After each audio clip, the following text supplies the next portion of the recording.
exemple. Salutations. Est-ce que ce serait joli? Très bien. Ouais, par exemple, c'est plutôt pas mal.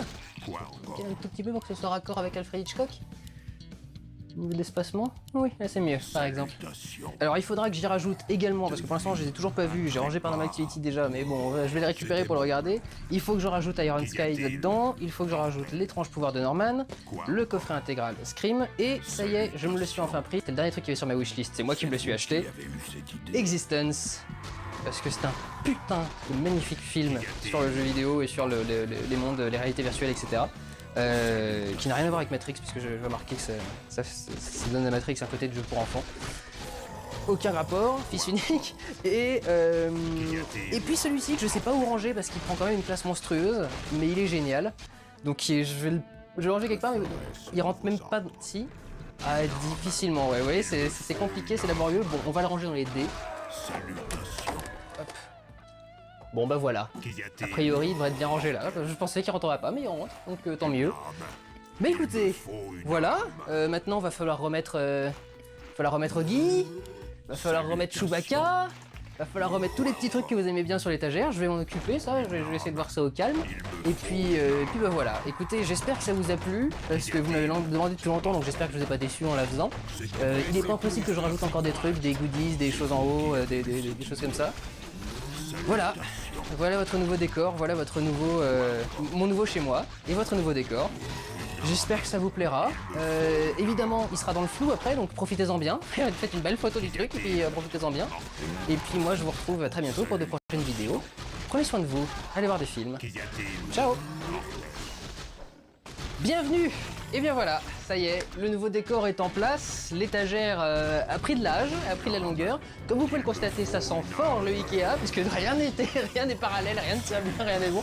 C'est normal, c'est comme ça que ça doit se monter. Et bien voilà, j'ai organisé l'appartement pour pouvoir changer un petit peu la disposition du tout, pouvoir faire des cadres différents, pouvoir faire des mises en scène différentes. Pour vous donner une idée, typiquement, quand j'enregistrais mes anciens vlogs, j'étais là. Juste ici, là, à cet endroit précis, donc peut-être un peu plus vers là, pour être plus devant l'étagère, qui avant était de ce côté-là. Et maintenant, ça y est, c'est revenu ici, donc voilà, j'ai rechangé tout l'appartement. Je vous le dis, ça sent le Ikea partout, mais voilà. Je trouve que c'est beaucoup plus agréable, et maintenant je vais pouvoir avoir des cadres différents. Typiquement, le cadre que vous voyez actuellement, ce sera le cadre désormais. Et pourquoi j'ai raison et vous avez tort, que j'animerai debout. Et je vais pouvoir me déplacer un petit peu et changer un petit peu. Donc, les vlogs seront toujours en 50 mm, avec toujours les étagères en fond pour tous ceux qui étaient tétanisés avec les fonds verts à l'idée que l'étagère disparaisse. Non, non, comme vous pouvez le voir, elle est loin de disparaître, au contraire, assez large, elle s'écarte un peu plus. Et puis moi je vais pouvoir faire des cadres différents, un petit peu changer les choses. Ça me permettra également de tourner des choses un peu différentes. Il y a un petit canapé maintenant, il y a un truc avec plein de place, donc je peux peut-être faire des débats, des choses genre là. Les possibilités sont infinies. Et donc, pour se fêter l'occasion, pour fêter ce nouveau décor, étant donné que du coup je dois refaire tout mon appartement, je me suis dit, il y a un truc qu'on m'a demandé depuis très longtemps, c'est de parler de ma collection de Blu-ray. Alors, elle est là, je l'ai sous les yeux. Je l'ai jamais fait jusque là parce que je sais pas, je trouve que ça fait très vantard de montrer sur sa collection et de faire regardez tout ce que j'ai acheté. Alors cela dit, il y en a pas loin de la moitié qui m'a été offerte, donc je suis quand même mieux à ce niveau-là. Ça me sera l'occasion d'ailleurs de remercier tous ceux qui m'ont offert des choses parce que voilà, allons-y, tous ceux qui me l'ont demandé depuis des années et des années, ça y est, je vais vous faire la liste des films que j'ai. Je me concentre sur le Blu-ray parce qu'il y a des DVD qui sont juste là, qui sont déjà rangés, mais les DVD je m'en fous un peu, donc c'est un peu moins moderne et puis je suis en train de m'en débarrasser petit à petit pour acheter des trucs en DVD, en Blu-ray, lapsus. Donc je m'y intéresse beaucoup plus et c'est ça ma principale collection et ma fierté, ma vie. Donc voilà, on va pouvoir se les faire. Alors, je les range dans l'ordre alphabétique. Vous remarquerez que dans l'ordre alphabétique, il y a quelques petites choses. En gros, c'est mon alphabet. C'est-à-dire que il y a des films dont j'enlève les particules qui sont avant, d'autres comme le, un, des ou un truc dans ce genre-là, d'autres pour lesquels je le fais pas, parce que ça dépend de comment je le prononce. Comment je prononce le titre du film. Typiquement, Matrix, tout le monde dit Matrix, on dit pas The Matrix. Donc je le mets pas à T, je le mais à M. Mais il y a d'autres films où ça change un peu. D'ailleurs, j'ai revu mon classement. Il y a un long dimanche de fiançailles était dans les U, je l'ai remis dans les L pour être un long dimanche. I Love You, Philip Morris, par contre, je laisse toujours le I. Voilà, donc je fais comme je peux, et ne soyez pas trop méchants avec moi. Et puis vous remarquerez qu'il y a des caissons, des gros caissons qui sont là, ils sont prévus pour mettre quelques petits trucs un peu collector qui maintenant seront en fond d'image, alors qu'avant ils étaient planqués dans un coin et ça n'avait pas de sens, ça n'avait aucune utilité. Voilà, je suis très content de mon nouvel appart et allons-y, je vais essayer du coup d'aller le plus vite possible. L'intro fait déjà pas loin de 4 minutes, mais je vais essayer d'aller le plus vite possible. Vraiment, ça va être du c'est bien, c'est bon, bonjour, au revoir. Enfin, je vais m'arrêter uniquement sur les trucs vraiment sur lesquels il faudrait que je m'arrête. Genre les plaisirs coupables ou les trucs un peu dans ce genre-là, ou peut-être sur un film de Kubrick, sait-on jamais. On va pouvoir commencer avec les chiffres, puisqu'on commence toujours les classements alphabétiques avec les chiffres en premier. Allons-y pour y aller dans l'ordre. Vous remarquerez également que je vais me la jouer un peu Zack Snyder, c'est-à-dire que quand je vais me concentrer un peu sur un film, je zoomerai sur l'image pour pouvoir vous en parler un petit peu et que vous voyez un petit peu mieux l'affiche. Donc voilà, histoire de pouvoir m'amuser aussi un petit peu. Je remarquerai vite fait que le cadre inclut désormais la porte du SAS Studio d'entrée. Je vais voir, je suis pas sûr jusqu'au bout. Là, il fallait que je mette un peu plus haut parce que je vais sans doute mettre des trucs en haut aussi, je ne sais pas encore. On verra bien, tout ça n'est pas définitif, hein, bien sûr. Work in progress. Allons-y. 8 femmes, François Ozon. 12 ans en colère de Sidney Lumet. Excellent huis clos. 17 ans encore avec Zac Efron. Et... Franchement, le film est bien, l'idée est éculée au possible parce que des millions de films l'ont fait, mais le film était assez rigolo, il y avait plein de choses intéressantes et c'est un film qui fait la part belle au clic en plus. Donc il y avait quelque chose d'assez rigolo à ce niveau-là, donc moi j'aime bien. 20 ans d'écart, vous pouvez consulter le vlog qui y est lié. 28 jours et 28 semaines plus tard, le combo tous les deux en Blu-ray, ça c'est un import anglais, c'est pour ça que la boîte est un peu différente et un peu bizarre. 99 francs, excellent film français, le problème c'est que le portage numérique est assez dégueulasse. Donc il n'y a pas de gros gain au niveau de la HD, mais le film est tellement génial que tant pis. 500 jours ensemble, voir le pourquoi j'ai raison et vous avez tort, lié au film. Et pour finir, 2001 et 2010, l'Odyssée de l'espace. Celui-là parce que n'importe quel mec qui se prétend à peu près cinéphile doit l'avoir dans sa collection. Et celui-là parce que je le trouve mieux. C'est vous dire ce que je pense de 2001. La quadrilogie Âge de glace, parce que c'est drôle, parce que c'est rigolo, et parce que j'aime bien les regarder. Akira, excellent film d'animation japonais. Alien et Alien vs Predator, voir les pourquoi j'ai raison liés au sujet. American Beauty, parce que, lui aussi d'ailleurs un master assez dégueulasse. Les Animatrix, parce que comme j'aime enculer les mouches, je ne les range pas en même temps que les Matrix. Antéchrist de Lars von Trier. Bon ça c'est mon côté glauque, mais la collection complète des Apocalypse, donc Hitler, Seconde Guerre mondiale et Première Guerre mondiale. Toujours terrifiant et très intéressant et éducatif à regarder. Que je classe d'ailleurs dans l'ordre chronologique et non pas dans l'ordre de sortie. Donc on commence Première Guerre mondiale, ensuite Ascension de Hitler, ensuite Seconde Guerre mondiale. Parce que c'est logique aussi dans le rangement. Apollo 13, Argo, Armageddon, parce que j'adore Michael Bay. Oh d'ailleurs, vous savez qui c'est lui? C'est Michael Bay. L'Armée des morts, l'Armée des 12 singes, là aussi le master est pas terrible mais c'est tellement génial.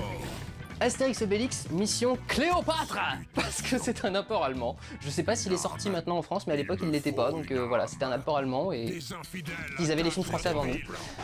Alors ce coffret là il est assez rigolo, c'est amusant d'ailleurs vu les films, c'est le coffret Austin Powers, l'édition Nickelodeon. Et ce qui est très drôle c'est que c'est des boîtiers slim, des boîtiers Blu-ray slim, donc c'est la première fois que j'en ai vu qui est dans le commerce. Voilà, je sais pas pourquoi ils ont décidé de faire ça, mais c'est cool. Ça c'est un apport américain je crois. Évidemment la petite feuille se casse la gueule dès que je passe devant. Les autres, dans le genre plaisir coupable, à l'aube du 6ème jour avec Schwarzy. Édition collector intégrale ultra longue, avec 3 versions différentes de Avatar. On en parlera un jour. Avengers. Et pour finir les A, les aventures de Priscilla, reine du désert. Film avec des transsexuels assez drôle parce que l'un des transsexuels c'est Guy Pearce, l'autre c'est Hugo Weaving qui jouait l'agent Smith dans Matrix. Et c'est Terence Stamp qui joue le troisième, donc rien que pour voir ces gens-là dans ces rôles-là, c'est très très drôle. Bagdad Café, magnifique, et découvrir si vous ne l'avez pas vu. La trilogie du Dark Knight, que je range dans les B parce que c'est Batman. Alors là aussi, belle édition collector importée d'Angleterre, sauf que le master est dégueulasse. Battle Royale, qui je crois n'est pas sorti en Blu-ray au Japon non plus, donc c'est chiant, il serait temps qu'il fasse une belle version HD. Faudrait que je vérifie d'ailleurs, j'en sais rien, peut-être que c'est sorti. The Bay. Beetlejuice, voir le pourquoi j'avais tort, Tim Burton. La Belle et la Bête, une édition spéciale sans aucune direction d'acteur. Un truc assez formidable. Black Swan, Darren Aronofsky, pourquoi j'avais tort. Projet Blair Witch. Le Blu-ray est pas très beau, mais c'est normal. Le film, je crois que à l'intérieur, il tourne en 16 mm. En principe, dans le film du film, il tourne en 16 mm et un 35 noir et blanc, donc pas très bien défini. Et je crois même que c'était une caméra numérique en plus, ou analogique. Donc c'est normal qu'il n'y ait pas de très bonne version du film, mais celle-ci est quand même plutôt pas mal. Et il y a toutes les fins alternatives qui montrent enfin que ce truc était vrai. Enfin, la preuve enfin que ce truc était faux, parce que ils ont essayé de vendre le truc comme étant vrai, une histoire vraie pendant très longtemps. Et ça y est, ils peuvent plus. Donc ils ont mis les fins alternatives. C'est assez intéressant à regarder parce que heureusement qu'ils ont choisi celle du film. Blanche-Neige et le chasseur, c'est pas pour rien que Kristen Stewart est le rôle principal, mais que c'est Charlize Theron sur l'affiche. Il est très bien et magnifique en plus. Enfin, les images sont sublimes. Blue Jasmine, on passe au Woody Allen, quand même plutôt pas mal.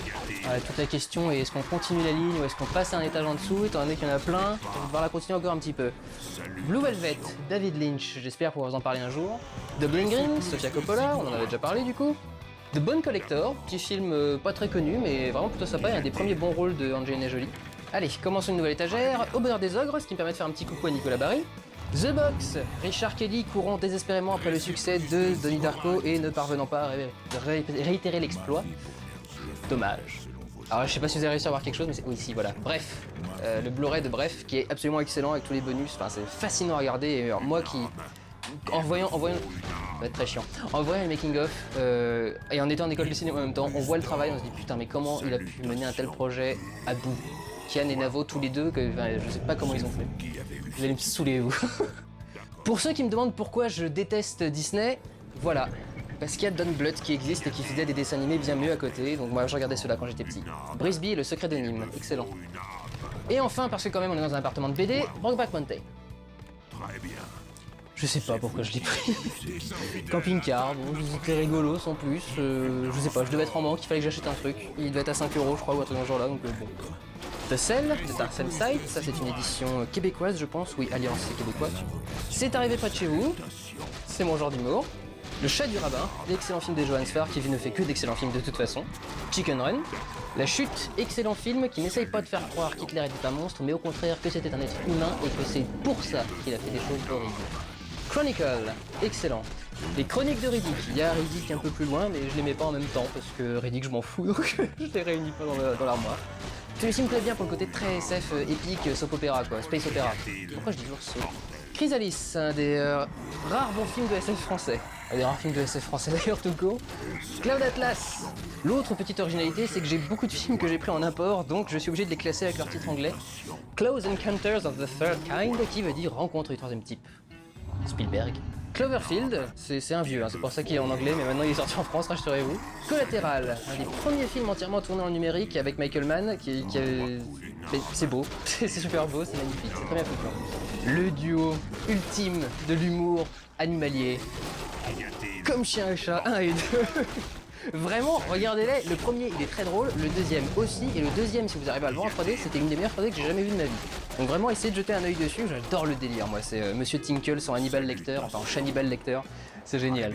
Contact, un de mes films préférés. La Conquête, parce que je l'avais trouvé plutôt bien fait, et j'avais envie de le revoir, donc voilà, je l'ai pris. Et je l'ai regardé 2-3 fois, c'était plutôt intéressant, j'aimais bien la façon qu'ils avaient fait le film, c'était plutôt intelligent. Constantine, Copycat, le seul Blu-ray à ma connaissance à avoir un résumé qui ne correspond pas au film.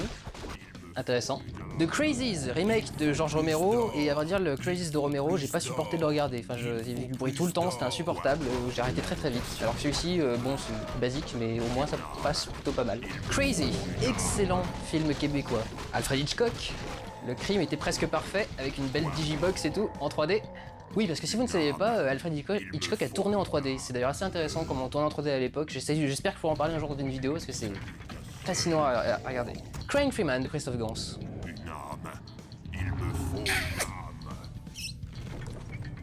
Alors je vous avais dit que ce serait drôle quand on parlerait de George Romero. On y arrive. Deux éditions différentes de Dawn of the Dead, qui est donc celui qu'on connaît soit en France, c'était de Zombie, qui était le deuxième.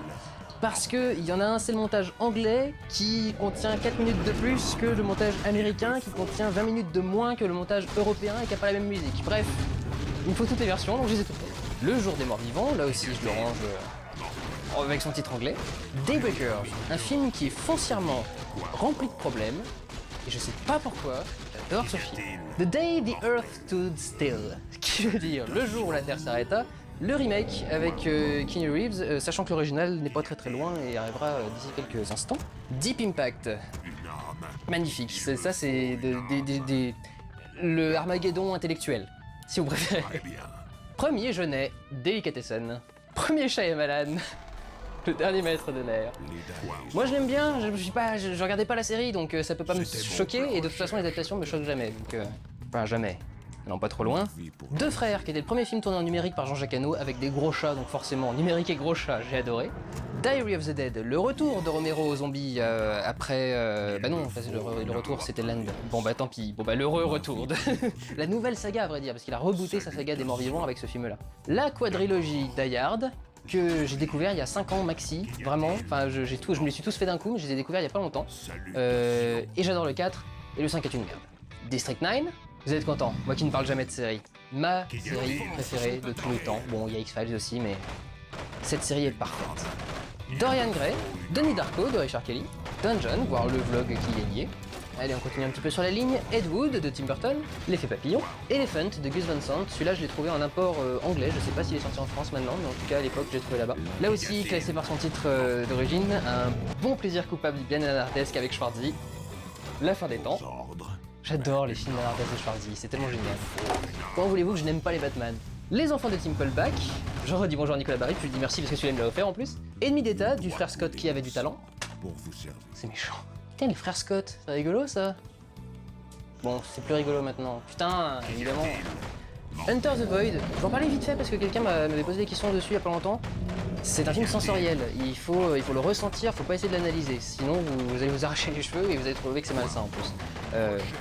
Gaspard Noé, c'est plus à ressentir qu'à intellectualiser. Entretien avec un vampire, Erin Brockovich, parce que je kiffe Soderbergh. E.T., qui normalement n'est pas la version charcutée où il a remplacé les fusils de chasse par des lampes torches ou des talkie-walkie. Il me semble que normalement c'est la bonne version, mais il y a quand même les scènes en plus avec le E.T. en 3D. Donc c'est un petit mélange des deux, mais je crois qu'il est revenu sur cette idée de retirer les armes. Eternal Sunshine of the Spotless Mind de Michel Gondry. Pas très bon master d'ailleurs, mais comme c'est pas... c'est un peu éthéré, un peu un rêve, ça passe bien. Ah, on arrive sur l'animé, vous allez aimer ça. Escaflowne, le film, les deux films Évangélion qui désormais ont des codes barres inclus dans le titre, 1-1-1, 2-2-2, 3-3-3, c'est normal. L'Exorciste, restez debout. Le dernier Jean-Pierre Jeunet qui va pouvoir caler tout ça, bordel de merde. Puisqu'on est sur Jeunet, Le fabuleux destin de Nelly Poulain, le premier film de Robert Rodriguez qui a fait Machete, The Faculty, génial. Une famille très moderne, ça c'est